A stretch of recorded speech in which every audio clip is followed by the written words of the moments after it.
Hello दोस्तों, कैसे आप सब? बिल्कुल मस्त होंगे। तो देखो, नेट जैप का एग्जाम डेट फिक्स हो चुका है और जैसा शेड्यूल जारी किया गया है बिल्कुल उसी के अकॉर्डिंग 20 तारीख से पेपर है आप सभी के और 5 दिसंबर तक है। कुछ सब्जेक्ट्स को छोड़ दो, जैसे ज्योग्राफी है, इसके अलावा और 6-7 सब्जेक्ट हैं जिनके पेपर 18 से 23 दिसंबर के बीच में होंगे। ठीक है, लेकिन ऑलमोस्ट सारे सारे बाकी के जो सब्जेक्ट हैं उनके पेपर 20 तारीख से और 5 दिसंबर के बीच में होंगे और ओवरऑल सारे सारे एग्जाम का जो डेट है वो फिक्स हो चुका है। उनका भी एक तरीके से हम फिक्स मान सकते हैं। तो सबसे पहले तो आप सभी को बहुत बहुत बेस्ट ऑफ लक और बहुत बहुत कॉन्ग्रेचुलेसन। कॉन्ग्रेचुलेसन इसलिए कि आपका जेआरएफ हो या नेट हो, और बेस्ट ऑफ लक इसलिए कि आपका बहुत शानदार वाला पेपर हो। ठीक है, तो यहां पर हम बात करेंगे कि अब जो पेपर होने वाला है उसमें कट ऑफ कितनी जाने वाली है। ठीक है, अब जो पेपर होगा उसमें कट ऑफ कितने जाने वाली है, तो उससे हमें एक क्राइटेरिया पता चल जाता है कि समथिंग कट ऑफ कितनी जा सकती है। तो यहां पर हम ओवरऑल अनुमान लगा रहे हैं, ओवरऑल सभी के सभी सब्जेक्ट्स का। मैं सारे सब्जेक्ट्स के बारे में बताने वाला हूं यहां पर कि कट ऑफ कितना क्या जा सकता है। ठीक है, तो देखो सबसे पहले हम उसके लिए बात करते हैं टोटल कैंडिडेट कि टोटल नंबर ऑफ कैंडिडेट कितने थे। तो समथिंग 10.5 लाख के आसपास कैंडिडेट हैं जो अब की बार फॉर्म अप्लाई किए। अब की बार भी 2 बार फॉर्म अप्लाई किए गए थे, बिल्कुल पिछली बार की तरह। तो जितने कैंडिडेट पिछली बार थे लगभग उतने ही अब की बार होंगे। कोई थोड़ा बहुत आंकड़ा ऊपर नीचे होगा, बाकी नंबर ऑफ कैंडिडेट पिछली बार के उतने ही हैं। ठीक है, उसके बाद हम बात करते हैं कि अब की बार कट ऑफ कितना जाएगा। यहां पर मैं जो बातें बताने वाला हूं बिल्कुल एक वैलिड प्रूफ के साथ बताने वाला हूं, और मेरा बैच भी चलता है, आपने लिया होगा या नहीं लिया हो तो आपने देखा होगा। ठीक है, नेट के फर्स्ट पेपर के लिए ज्योग्राफी के लिए मेरा बैच चलता है और मेरे मॉक टेस्ट भी हैं, तो वहां से भी मेरे को रिव्यू मिलता है कि कितना स्कोर हो रहा है लोगों का, लोग कितना स्कोर कर रहे हैं। तो वहां से भी हमें एक आइडिया लग जाता है, क्योंकि जो हमारा पेपर पैटर्न, पेपर लेवल है, बहुत ही हमने पेपर को ध्यान में रखते हुए तैयार किया है। ठीक है, तो सबसे पहले तो मैं एक शॉर्ट वे में बोलूं कि जो कट ऑफ है वो जो पिछली बार वाली कट ऑफ है उससे 2% ज्यादा जाएगी। ये मान के चलो आप कि जो पिछली बार कट ऑफ गई थी 2020 में, उससे 2% ज्यादा कट ऑफ जाएगी। मैं परसेंट की बात कर रहा हूं, मैं मार्क्स की बात नहीं कर रहा, परसेंट। यहां पर 1% में 3 नंबर शामिल होते हैं। ठीक है, तो 6 नंबर ज्यादा जाएगी पिछली बार की तुलना में। अब आप बोलोगे कि सर पिछली बार से 6 नंबर ज्यादा क्यों? दूसरी बात आप बोलोगे कि सर पेपर नहीं हुआ, पेपर लेवल के बारे में नहीं पता है, फिर आप ये आइडिया कैसे लगाएं? देखो पिछली बार ऑलमोस्ट सभी के सभी सब्जेक्ट्स की हम बात करें तो जो पेपर लेवल था पिछली बार का वो ओवरऑल सभी सब्जेक्टों का बहुत ही अच्छा वाला आया था।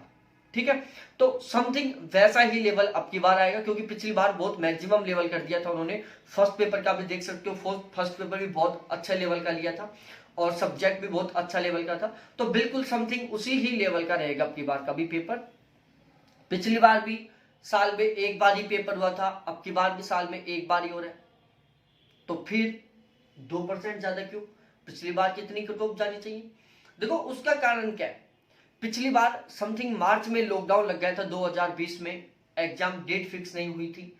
फिर लास्ट में आके एग्जाम डेट फिक्स हुआ था, जब कम टाइम बचा था, लॉकडाउन में कोई ज्यादा सीरियस होकर भी नहीं पड़ रहा था। अब की बार की यदि हम बात करते हैं 2021 की, यहां पर पहले मई में एग्जाम डेट फिक्स हो गई थी।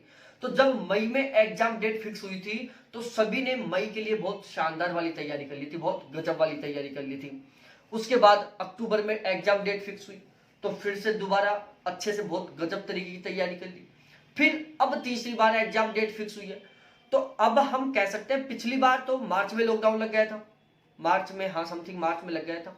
तो 2-3 महीने जो लॉकडाउन के शुरू के 2-3-4 महीने थे उसमें कोई भी सीरियस होकर नहीं पड़ रहा था। लेकिन अब की बार ये जो एग्जाम डेट है वो 3 बार पोस्टपोन हो चुकी है, तीसरी बार अब एग्जाम हो रहा है और वो 2-2 3-3 महीने के अंतराल पर हो रहा है। तो उससे क्या है, सभी बहुत सीरियस होकर तैयारी कर रहा है। अब की बार कोई फ्री नहीं बैठा, क्योंकि पहले मई के लिए बहुत सीरियस होकर तैयारी करे, फिर मई के बाद जैसे अक्टूबर में डेट फिक्स हुई तो अक्टूबर को लेकर बहुत गजब तरीके से तैयारी कर रहे थे। फिर अक्टूबर के बाद तो अब जो एग्जाम डेट फिक्स हुई है नवंबर के लिए, तो बिल्कुल कंटिन्यू लग रहे थे, किसी ने कोई रेस्ट नहीं किया, बिल्कुल सीरियस होकर पढ़ रहे थे। तो इसलिए हम कह सकते हैं कि जो कैंडिडेट हैं उनकी बहुत अच्छी वाली तैयारी हो चुकी है, बहुत शानदार वाली तैयारी हो चुकी है।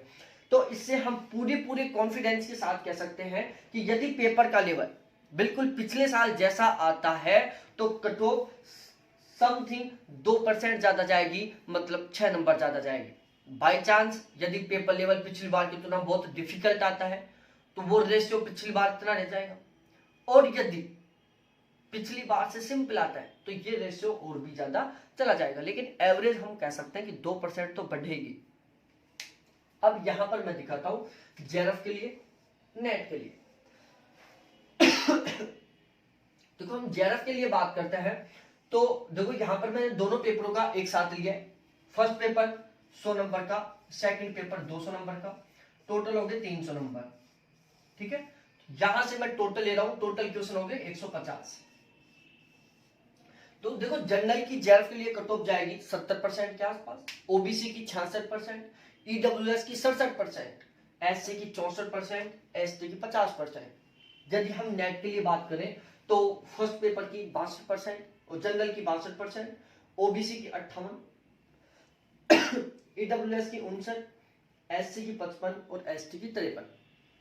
कुछ इस तरीके से कट ऑफ रहने वाली है। अब बात करें हम फर्स्ट पेपर और सेकंड पेपर के बारे में। देखो फर्स्ट पेपर और सेकंड पेपर के बारे में मैं बता दूं, यहाँ पर ये तो हो रहा है 100 क्वेश्चन 50 क्वेश्चन आ रहे हैं। फर्स्ट पेपर में कितने क्वेश्चन आ रहे हैं? 50 क्वेश्चन। कितने का हो गया? 100 नंबर का। इस साइड जो आपका सब्जेक्ट का पेपर है, एक साइड फर्स्ट पेपर की मैं बात कर लेता हूँ। फर्स्ट पेपर 100 नंबर का, सब्जेक्ट आपका 200 नंबर का। ठीक है, तो यदि हम परसेंट का रेशियो देखते हैं, यहां पर 1% की वैल्यू कितनी है? 1 नंबर है। यहां पर 1% की वैल्यू कितनी हो गई? 2 नंबर हो गई।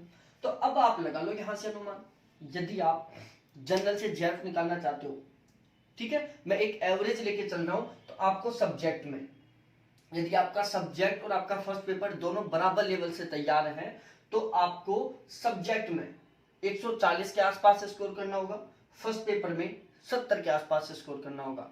यदि किसी का फर्स्ट पेपर बहुत अच्छा है, वो 74, 76, 78 तक का स्कोर कर सकता है, तो फिर वो यहाँ कम कर लेगा तो भी कोई दिक्कत नहीं। किसी का सब्जेक्ट बहुत अच्छा स्ट्रॉन्ग है, वो यहाँ ज्यादा कर जाएगा, यहाँ कम कर लेगा तो कोई दिक्कत नहीं। मतलब इन दोनों का मिलाकर फर्स्ट और सेकंड दोनों का मिलाकर टोटल नंबर आने चाहिए 70%, 66, 67, 64, 60, 62, 52, 59, 55 और 53। ठीक है, ये दोनों को मिलाकर आने चाहिए। अब आपका यदि फर्स्ट पेपर बहुत अच्छा स्ट्रॉन्ग है, सब्जेक्ट थोड़ा सा वीक है, तो भी कोई दिक्कत नहीं है, ये आना चाहिए। आपका सब्जेक्ट बहुत अच्छा स्ट्रॉन्ग है लेकिन आपका जो फर्स्ट पेपर है वो वीक है, तो भी कोई दिक्कत नहीं, ओवरऑल ये स्कोर आना चाहिए। ठीक है, तो अब आपका फर्स्ट पेपर स्ट्रॉन्ग है, आपका सब्जेक्ट पेपर स्ट्रॉन्ग है, उससे कोई मतलब नहीं, मतलब है इस वाले रेशियो से, इस वाले से भी नहीं, क्योंकि हम नेट के लिए तो तैयारी करी नहीं। नेट निकाल के करेंगे क्या? हमें तो जेआरएफ चाहिए, हमें फेलोशिप चाहिए, हमें जेआरएफ चाहिए, हमें फेलोशिप चाहिए, तो हमें इसके ऊपर फोकस करना है। ठीक है, और कैसे भी करके चाहे फर्स्ट पेपर में से 100 में से 100 नंबर लेके आओ और चाहे सब्जेक्ट में 200 में से 200 नंबर लेके आओ, कैसे भी करो, कुछ भी करो, लेकिन आपके ओवरऑल 300 में से इतने परसेंट मार्क्स आने चाहिए। हमें नेट के ऊपर बिल्कुल भी फोकस नहीं करना है। ठीक है, तो ये था कि समथिंग कट ऑफ कितनी जा सकती है, ये मेरा एक आइडिया था। आप अपना क्या आइडिया है और आपके अकॉर्डिंग जो ये मेरा आइडिया वो कैसा है, आपको सही लग रहा है, आपको खराब लग रहा है, कमेंट करके बताना। ठीक है, और इसके अलावा मैं जल्द ही एक वीडियो लेके आ रहा हूं जिसमें हम डिस्कस करेंगे कि पेपर में टाइम मैनेजमेंट कैसे करें। देखो टाइम की सबसे बड़ी प्रॉब्लम होती है पेपर में, पेपर लेंथ ही आता है, हमारे पास टाइम कम पड़ जाता है। तो मैं उस वीडियो में डिस्कस करूंगा कि हम टाइम मैनेज कैसे करें जिससे टाइम की समस्या ना हो, हम पेपर को किस टाइप से सोल्व करें। देखो पेपर को सोल्व करना भी एक तरीका होता है, वो भी एक खेल है। कुछ लोग होते हैं जिनको मतलब अच्छी तैयारी होती है लेकिन वो बहुत सारे सिंपल क्वेश्चनों को छोड़ के आ जाते हैं, उनमें तुक्का लगा के आते हैं जब लास्ट में टाइम नहीं बचता है तो। ठीक है, बहुत सारे ऐसे कैंडिडेट होते हैं जो डिफिकल्ट क्वेश्चन है उनमें उलझे रह जाते हैं, आगे जो सिंपल क्वेश्चन है उनको छोड़ देते हैं, वो वहां तक पहुंच नहीं पाते। ठीक है, तो एक पेपर को सोल्व करने का तरीका भी एक खेल होता है। वहां पर भी हमें जो 3 घंटे का टाइम है ना, वहां पर भी हमें खेल खेलना है बहुत शानदार वाला, और वो बहुत गजब तरीके से खेलना है। हमारी जो ये 1 साल की मेहनत है, हमारी जो ये दिन रात की मेहनत है, 12 घंटे पढ़ रहे थे, 13 घंटे पढ़ रहे थे, 14 घंटे पढ़ रहे थे, 10 घंटे पढ़ रहे थे, 2 महीने से, 3 महीने से, 5 महीने से पढ़ रहे थे, 10 महीने से पढ़ रहे थे, मतलब जबरदस्त तरीके से मेहनत कर रहे थे। तो जो ये हमारी पूरी पूरी मेहनत है ना, ये डिपेंड करती है उन 3 घंटों के ऊपर कि वो जो 3 घंटे हैं उसमें आप किस तरीके से परफॉर्मेंस देते हैं, वहां पर आप किस तरीके से काम करते हैं। ठीक है, तो मैं जल्द ही वीडियो लेके आ रहा हूं, थोड़ी सी जुकाम लगी इसलिए खांसी हो रही है। ठीक है, तो उसमें मैं डिस्कस करूंगा आपके साथ कि टाइम मैनेज कैसे करें।